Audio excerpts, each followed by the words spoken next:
बिहार की राजनीति में लालू परिवार फैमिली ड्रामे के भंवर में फंसता दिखाई दे रहा है। इसकी वजह तेज प्रताप यादव हैं। राष्ट्रीय जनता दल प्रमुख लालू प्रसाद यादव ने अपने बड़े बेटे तेज प्रताप यादव को आरजेडी से 6 साल के लिए बाहर कर दिया है।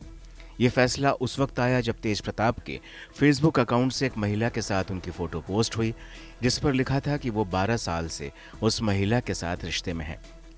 हालांकि तेज प्रताप ने इस पोस्ट पर सफाई देते हुए कहा कि उनका फेसबुक अकाउंट हैक कर लिया गया था और उन्हें बदनाम करने की साजिश रची गई। उन्होंने फोटो को नकली बताया और कहा कि वो आर्टिफिशियल इंटेलिजेंस से बनाई गई है, लेकिन परिवार ने उनके इस बयान के बावजूद, उनकी सफाई के बावजूद कन्नी काट ली है और ये तक कह दिया है कि परिवार को अब उनसे कोई मतलब नहीं है।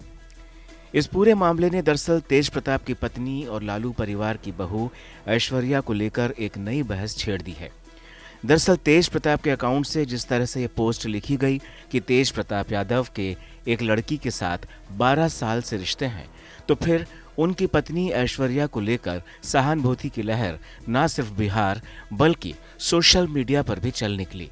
लोग एक सुर में कह रहे हैं कि लालू परिवार में ऐश्वर्या के साथ नाइंसाफी हो रही थी। इस मामले ने 6 साल पुरानी उस घटना को फिर से हेडलाइन बना दिया जब 6 साल पहले बहू ऐश्वर्या पटना में लालू आवास के बाहर खड़ी हुई थीं और राबड़ी देवी ने उनके लिए गेट नहीं खुलने दिया था।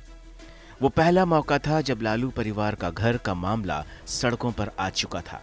आधी रात को 1 बजे तक चले हाई वोल्टेज ड्रामे के बाद राबड़ी आवास का दरवाजा खुला था और तब जाकर बहू ऐश्वर्या को एंट्री मिल सकी थी। इस दौरान लालू की बहू ऐश्वर्या ने अपनी सास राबड़ी देवी पर गंभीर आरोप लगाए। उन्होंने कहा कि उन्हें घर से जबरन निकाल दिया गया और खाना तक नहीं दिया गया। ऐश्वर्या अपने माता पिता चंद्रिका राय और पूर्णिमा राय के साथ 10 सर्कुलर रोड स्थित आवास पर पहुंची थी और घर के बाहर धरने पर बैठ गई थी। हम अपने ऊपर तो ले लेंगे, मेरे पिता पे क्यों छापा? ऊपर से हम आके उनसे बोलने आए।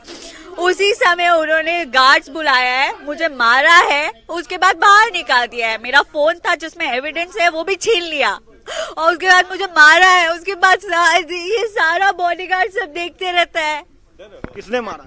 राबड़ी देवी ने खुद मारा है हमको। सर पे मारा है, बाल खींच खींच के मारा है, पैर में चोट है। उन्होंने आमरण अनशन की चेतावनी भी दी थी। करीब 12 घंटे तक चले उस तनावपूर्ण माहौल के बाद और पुलिस अधिकारियों के हस्तक्षेप से रात 1 बजे ऐश्वर्या को राबड़ी आवास में एंट्री मिल सकी थी। उसके बाद उनके माता पिता भी वापस घर लौट गए थे।